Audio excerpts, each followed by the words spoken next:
The lunch crowd had thinned on Carver Street, and the food cart's window was already half-shuttered.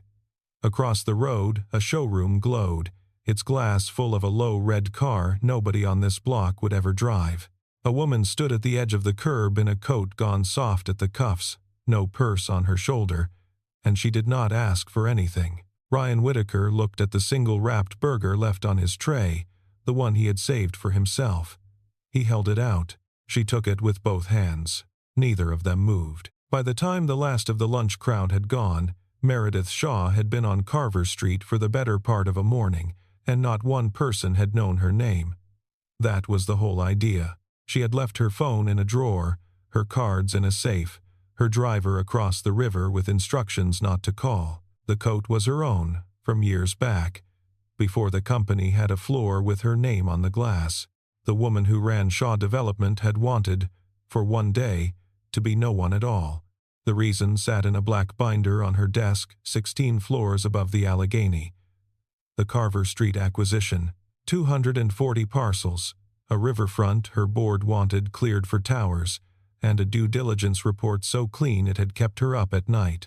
Blighted, low occupancy, willing sellers. Every line of it tidy, and something about tidy had stopped feeling honest to her. So she had come to look. What she saw did not match the binder. A barber propped his door open and waved at a mailman. 2 old men argued over a chessboard set on a milk crate. A woman leaned from a second-floor window to water a box of geraniums. The block was worn, the brick soft at the corners, but it was not empty and it was not dying. It was busy in the way a place is busy when people have nowhere else they would rather be.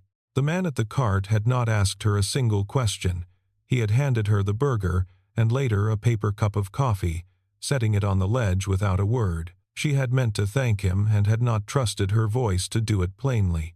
Now he was closing up, without hurry, wiping the flat top in long, even strokes, folding the awning down on its hinge. Everything he touched like it had a right order to it. A girl came around the cart, 7 or 8, dark hair in a braid that had lost its argument with the day. She carried a stack of napkin holders too tall for her and set them down one by one, lining the bottoms flush with the edge. When she noticed the woman with grease on her fingers and nothing to wipe them on, she pulled a napkin loose and held it out. "You've got some on your thumb," the girl said. Meredith took it. "Thank you. Dad made extra today. He always makes extra." The girl said it the way children state the weather, and went back to her holders. The man glanced over, not at the girl, at Meredith, a short look that measured nothing and offered no verdict, then went back to the awning. He did not tell the girl to stop talking to strangers. He did not tell the woman it was time to move along. Meredith folded the napkin once and put it in her pocket instead of the trash. She could not have said why. 16 floors above the river, the binder said this block was already gone. Down here it was pouring coffee for people who couldn't pay and lining up napkin holders in the last hour of the day, and she stood on the curb of a place she had signed away in her mind 100 times, no longer certain she had ever really seen it. She came back the next day, and the day after, telling herself it was diligence. On the 3rd afternoon, a man named Sal stood at the cart with a folded letter and a face like a slammed door. The city had red-tagged the rear wall of his shop, bulging brick, a bad lintel over the loading door, 30 days to fix it or be closed. He had gotten 2 bids. Both were more money than the shop made in a year. Ryan wiped his hands and read the letter twice. Then he asked for the pen tucked behind Sal's ear. He turned a napkin over on the counter and began to draw. A steel angle here, bolted through to the joists. A flitch plate, he called it. Steel sandwiched into the beam so the wood carried less and the metal carried more. He sketched the loading door, the header above it, the way the load wanted to travel and the way you could talk it into traveling somewhere else. He wrote a number in the corner and underlined it twice, 1/10 of the lowest bid. "Take this to Marco at the yard on Butler," he said. "Tell him I drew it. He'll know it's right, and he won't gouge you." Sal looked at the napkin like it was a check. "You sure this passes?" "It passes," Ryan said. "The inspector's going to want a stamp on it. I'll find you somebody cheap for the stamp." He said it the way another man might say he'd find you a good barber. Meredith stood 2 feet away with a coffee going cold in her hand, and she understood that she was not watching a lucky guess. The lines on the napkin were fast and certain, dimensioned, drawn by a hand that had drawn 10,000 of them. She did not know the whole of it. She could not have known that a decade and more earlier the same hand had drawn the community center 3 blocks north, the low brick building with the good light, where half this neighborhood had been christened and married and mourned. She only knew that the man at the cart had solved in 4 minutes a problem that had cost Sal 2 nights of sleep, and had refused the thing men in her world never refused, which was to be paid for being smart. Something in her went very still. She thought of the burger on the first day, the last one on the tray, the one saved for himself, handed to a stranger who could not pay and had not asked. She had spent 20 years learning to read people by what they wanted from her. She did not know how to read a man who kept giving away the last of what he had. "You should charge for that," she said, before she could stop herself. "The drawing." Ryan capped the pen and handed it back to Sal. "Sal's kid used to shovel my walk when Grace was a baby," he said. "For free. In February." He shrugged, as if that closed the account. That night the black binder was waiting on her desk exactly where she'd left it, and for the first time she opened it not as an owner but as a stranger. 240 parcels. Low occupancy. She turned to the consent tally, the page that said how many owners had agreed to sell, and she read the number, and then she thought about the geraniums and the chessboard and the barber with his door propped open, and the number did not match a single thing her eyes had seen. 91%, Gordon Pike said, and let it sit in the room like a closed deal. 91% of owners have signaled willingness to sell. Meredith, that number is a gift. Blocks like this don't come clean twice in a career. He was the kind of man who wore certainty the way other men wore a good watch. Chief Operating Officer, head of acquisitions, a seat on the city's redevelopment authority that let him move a project through channels the rest of them couldn't find. He had brought her the Carver Street file the way a cat brings a bird to the door, proud, expecting praise. "Where's the underlying survey?" Meredith asked. "Not the summary. The signed intent forms. In the data room. Ellen's team compiled it." Pike smiled. "The board meets in 9 days. If we hold to that, we close before the new zoning takes effect and we save $11 million in fees. If we slip, we lose the window. I'd hate to explain that slip to the board over he chose the word gently, a feeling. "Move the survey to my office by Friday," she said. "The originals." He agreed too quickly. That was the thing she kept turning over that afternoon. He had agreed too quickly, and then he had moved the board meeting up 2 days. She found the analyst in the data room after 7, when the floor had emptied. Ellen Boyd was young, careful, the kind of careful that comes from needing the job. She had the intent forms open on 3 screens and the look of someone who had been staring at the same page too long. "The consent number," Meredith said. 91%. "Walk me through how it's calculated." Ellen's hand went still on the mouse. There's a methodology memo." Mr. Pike signed off on the methodology. "I didn't ask who signed off. I asked how it's calculated." For a moment, the young woman looked like she might say something true. Then the moment passed, the way those moments do when rent is due and a name like Pike sits above yours on the chart. "The methodology memo explains it," Ellen said quietly, and turned back to her screens, and Meredith understood that she had just been told a great deal by a person who could not afford to tell her anything. She did not go home. She drove across the river and parked 2 blocks from Carver Street and walked the rest, still in the old coat, and found the cart's lights on and Ryan scraping the flat top for the night. "You're back," he said.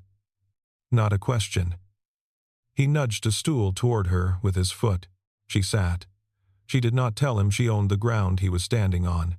She helped him instead, because he handed her a rag without asking, and because her hands wanted something honest to do. They worked in silence, the good kind, the block going blue around them, and when a truck of men in matching vests rolled slow down Carver with clipboards in their laps, she watched Ryan's shoulders change, just slightly, the way a man braces a door he can't see the other side of. "Surveyors," he said. "Third time this month. Nobody hired a survey." Meredith wiped the counter and said nothing, because the men in the vests worked for a company, and the company worked for a company, and at the top of all of it, 16 floors above the river, was her. Friday came and the originals did not. Instead, there was a memo from Pike explaining that the intent forms were in secure transfer and would arrive early next week, which was the day after the board would vote. Meredith read it twice, set it down, and drove to Carver Street, where the neighborhood was throwing itself a small party in the last warm evening of the fall. Someone had strung lights between the barber's pole and a light post. Sal had brought out a folding table and a pot of something that smelled like his grandmother's kitchen. Ryan had the cart open late, giving food away by then, no pretense of a register, and Grace moved through the crowd handing out paper plates with great seriousness. Meredith stood at the edge of it, and the neighborhood did what neighborhoods do to someone standing at the edge. It pulled her in. A woman put a plate in her hands. Grace appeared at her elbow and led her by 2 fingers to a spot on the curb because that's where the good light is, and sat down beside her, and the two of them ate in the string light glow, while Ryan worked the cart behind them. Grace pointed her fork at the low brick building 3 blocks north, its windows warm. "Mom got married in that one," she said. "I wasn't born yet." She said it plainly, the way she said everything. And then she was up and gone after a friend, and she did not know she had handed a stranger the corner of something quiet and large, because to Grace it was only a fact about her family, the way the good light was a fact about the curb. Meredith looked at the building for a long time. Later, when the plates were cleared and the lights came down, she and Ryan carried the folding table back to Sal's together, one on each end, and set it down inside the door, and for a moment stood closer than the table required. He did not fill the silence. Neither did she. Then he said good night, and she said it back, and she drove home understanding that she had crossed some line she would not be able to uncross. The next morning, the rumor was on the block before the coffee was hot. Someone had seen a rendering. Towers, 40 stories, a name in silver letters, and under it in smaller type the phrase, "The whole neighborhood would come to hate. Phased relocation." The men in the vests came back, and this time they knocked on doors and left brochures with a number to call and a date that meant leave. By noon, 3 families had called the number, frightened. By 2, the barber had taken down his pole. Meredith watched it happen from the curb with the good light, in her worn coat, holding a cup of coffee poured by a man who did not know that the towers on the brochure were hers, that the date that meant leave had been set by a board she chaired. And she understood, fully and for the first time, that the kindest place she had ever stood was a place she had personally condemned, and that she had 9 days, now 7, to decide whether the woman in the coat or the woman on the glass was the one she actually was. Pike moved first, and he moved the way clever men move, sideways. He did not accuse her of anything. He simply began, in meetings and hallways and the low registers of email, to worry about her. Aloud. To the right people. Had anyone noticed the CEO was spending her days across the river, in an old coat, alone, off the grid? He worried, he said, about judgment. And, with a face arranged into concern, about whether the pressure of the quarter had gotten to be too much. By midweek, 2 board members had called her to ask, kindly, if she was all right. That was how she knew Pike had counted his votes. Ellen found her first, not the other way around.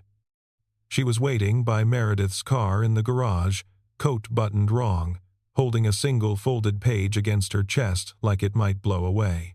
"I can't give you the file," Ellen said. "It's locked, and the access log would have my name on it, and I have a kid." She steadied herself. "But I can tell you where to look. The intent forms. A lot of them are dated the same 3 days. Same font on the signature line, same notary stamp on parcels 4 miles apart. She pressed the page into Meredith's hand. It was a list of parcel numbers, nothing more. "That's not consent," Ellen said. "That's a mail merge." Then she was gone across the garage, fast, and Meredith stood holding a list she could not use in a room she did not control. She drove to Carver Street because there was nowhere else the ground felt solid. Ryan was at the cart, closing up in the dark. He read her face the way he read everything, without comment, and poured 2 coffees and came around the counter and sat on the curb beside her instead of behind the register. It was the first time he had ever sat on her side of it. "Bad day," he said. "Bad month." He nodded. They drank the coffee. A bus sighed past. "You know what I like about this block," he said finally. "Nobody here asks what you used to be, just what you'll do tomorrow." He turned the cup in his hands. "Took me a long time to find a place that only asks the second question." She wanted, badly, to tell him, to set the whole binder down between them and let him see it. She looked at his hands around the cup, steady, and she could not do it, because there was no version of the sentence that did not end with the good light going out of everything, and she was a coward exactly once in her life, and it was then. "Tomorrow," she said instead, "I'm going to try to do one right thing. That's the whole job," he said. 4 miles away, in a basement office that smelled of toner and old paper, a title examiner named Walt Simmons pulled the next folder off the transfer stack and opened it under his lamp. Carver Street, 240 parcels. His pen stopped. He knew that address. He ate lunch at that address twice a week, and there was something about it. Something filed a long time ago, that a company clearing it for towers should have found and, he saw now, flipping pages, had somehow not. Walt Simmons had examined title in Allegheny County for 31 years, and the thing he was proudest of was a memory for encumbrances, liens, easements, rights of way, the fine print that outlived the people who wrote it. He remembered them the way other men remembered batting averages. He remembered this one because he had recorded it himself. In the spring of 2015, a young architect had come to his counter with drawings under one arm and a legal document under the other, wanting to bind the second to the land beneath the first. The building was the Carver Street Community Center. The man had designed it and, it turned out, had spent his own fee and then some to get it built. What he wanted recorded was a covenant, a deed restriction running with the land, and in plain terms, it said the center and the parcels the neighborhood association held around it could not be demolished, sold, or transferred out of community hands without the written consent of the association's members. Not the city's consent, not a developer's. The people who used the building. Walt had stamped it, filed it, and thought about it maybe twice in the decade since.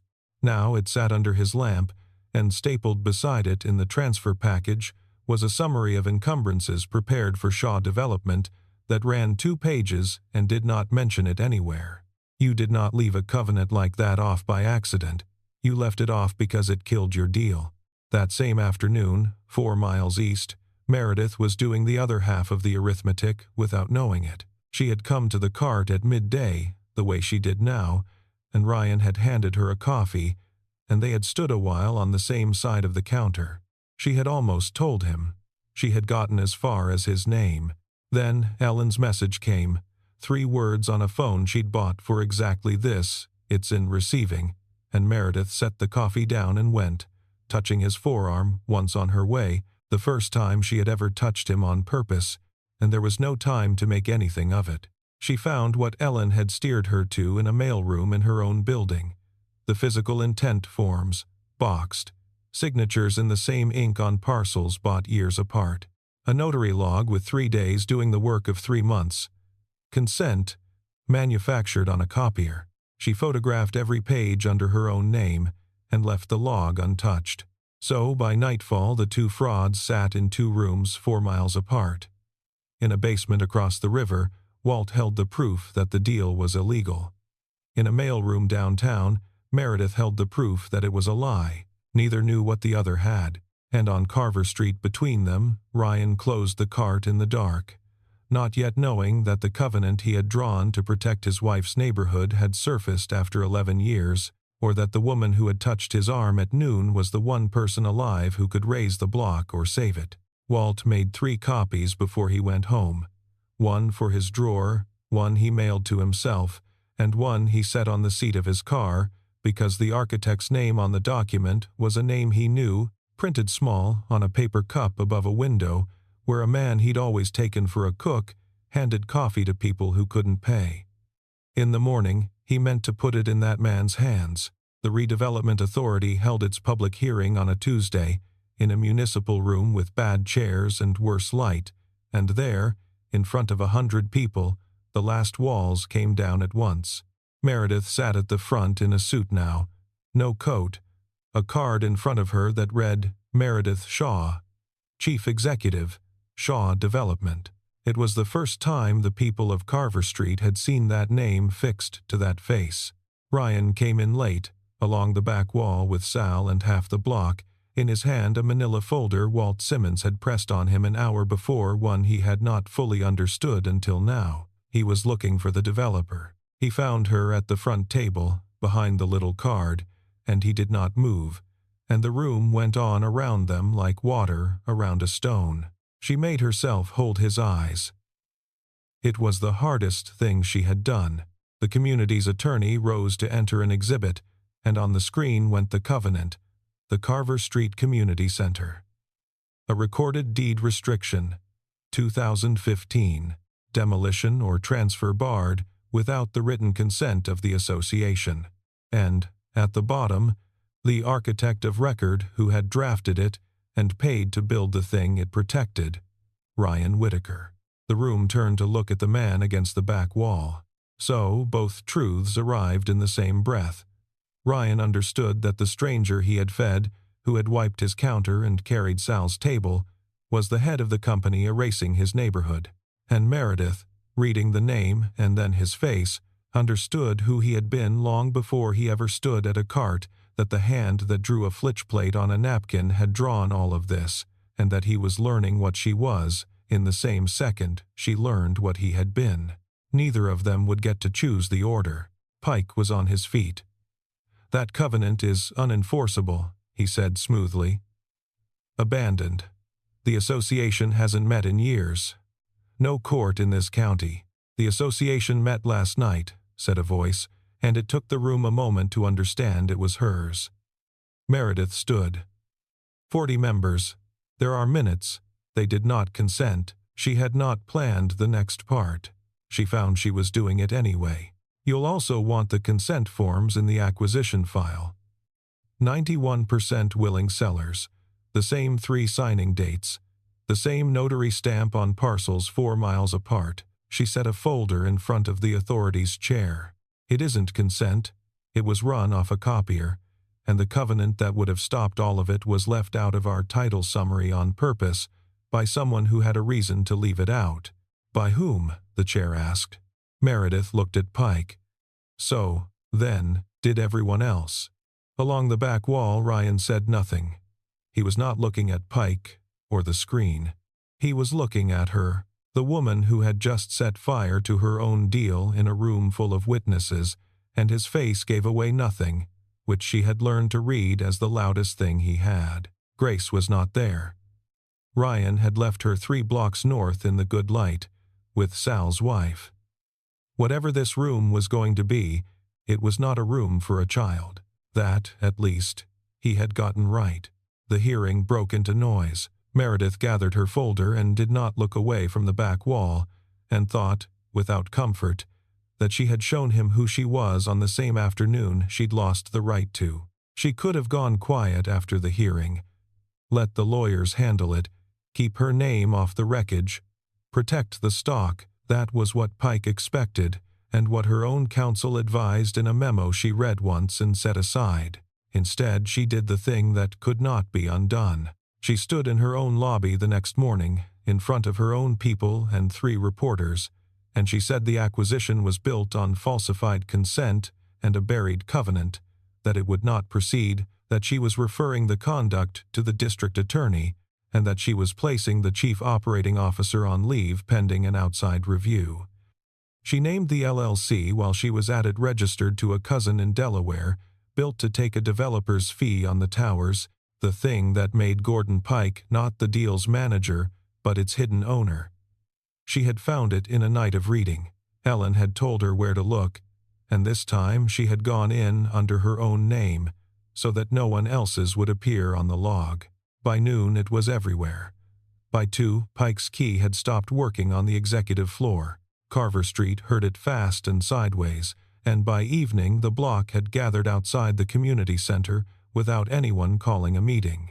They stood in the good light and read the covenant taped to the door, which had protected them for 11 years without one of them knowing it was there. Walt stood at the edge with his hands in his pockets, a man who had done the largest thing of his life on a lunch break and would tell no one. Meredith came in the old coat. She did not make a speech. She stood at the back of the crowd the way she had that first day, a stranger at the edge, and she let the neighborhood decide what she was. It was Sal who put a plate in her hands, again, without a word. It was Grace who found her and took 2 of her fingers, again, and did not ask where she'd been. Ryan watched from the center's doorway. He did not come to her, and she did not go to him. But when the crowd thinned, he crossed the room and stood beside her, close, the way they had stood over a folding table a lifetime ago, and looked out at the block that would still be there in the morning. "You could have stayed quiet," he said. "I tried it your way," she said. "Asked what I'd do tomorrow instead of what I used to be." He was quiet a while. "It's a good question," he said. "You didn't answer it too badly. It was not forgiveness. It was the door to it, left open a crack, which from him was a great deal." She would take it. She had learned to take what was offered and not price it. Her phone lit in her pocket. The board would convene in 3 days to vote on withdrawing the acquisition and removing Pike for cause. She read it twice and something in her dropped, because she had done the math on the seats, and Pike on leave. Exposed still held enough of them to make the outcome a real question, and everything she'd burned down would count for nothing if the room went the other way. The board met on a gray Thursday, 13 of them around a table longer than the room needed, and Meredith did not open with feeling, because these were not people you moved with feeling. She opened with paper. She put the covenant in front of them, recorded and stamped, unbroken for 11 years. She put the consent forms beside it, the same 3 dates, the same font, the same notary on parcels 4 miles apart, and next to that, the association's minutes, with 40 signatures refusing the sale. Then, she put down the last folder, the Delaware LLC, the developer's fee, the cousin's name, the wire connecting a hidden owner to the man who had sat at this table and called a manufactured number a gift. "We can withdraw this deal today as a matter of judgment," she said. "Or, a court can withdraw it for us in a year, with our fingerprints on the fraud and a headline for every day of the trial. There is no version where the towers get built. That door closed the day a title examiner did his job. Pike's allies tried. One called it an overreaction. One asked whether the CEO's personal involvement in the community had clouded her objectivity. She let the question sit, and then she answered it plainly. It clarified it, she said. They voted by hand. Withdraw the acquisition, refer the conduct to the district attorney, remove the chief operating officer for cause. The hands went up unevenly, the way hands do when men are deciding which side of a thing history will put them on, and when they were counted it was 8-2, with 3 abstaining. Which in that room, on that morning, was not close, but was not nothing either. Pike did not shout. That was not his way. He gathered his things with the same certainty he had always worn, and at the door he turned and looked at Meredith with something that was almost admiration and almost hatred, and settled. In the end, on neither. You had a 91% deal, he said. It was never 91%, she said. You just needed me not to look. Then he was gone, and the room let out its breath, and the longest table in the building had, for once, nothing left to decide. She drove across the river before she called anyone.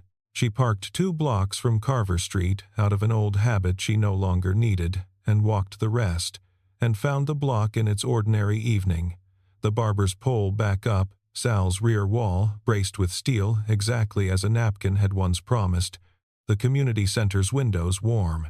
Ryan was at the cart. He looked up when her shadow fell across the counter, and he read her face the way he had read it since the first day, and whatever he saw there made his shoulders come down from a place they had been for weeks. Neither of them said the word "one." Across the counter, across everything, he just held her eyes a beat longer than a stranger's, and it was not nothing, and it was not the same as before, and they both knew it.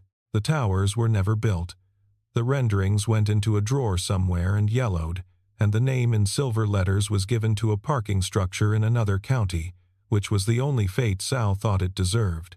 What went up instead, over the following year, was smaller and truer.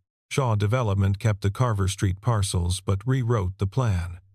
The community center restored, its roof and its good light made new, the block's old buildings shored up rather than cleared, a fund set aside for the repairs the neighborhood had never been able to afford on its own. The brass plaque by the center's wide doors was replaced, and this time it carried the name of the architect, small, the way he would have wanted it, which was to say the way that let him pretend it wasn't there. Ryan kept the cart.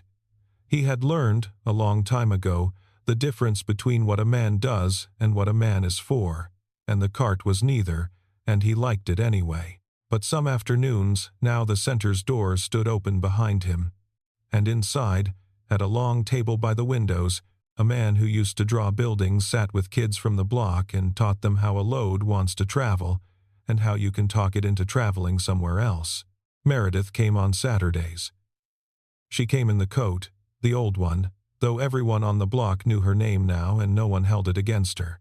She poured coffee, she wiped the counter. She had a floor with her name on the glass, 16 stories above the river, and she was happiest, she found, on a curb where the light was good. Grace decided the matter before either adult managed to. One Saturday she simply set 3 plates instead of 2 on the ledge by the cart, lined the bottoms up flush with the edge, the way she lined up everything, and looked at the 2 of them until they sat.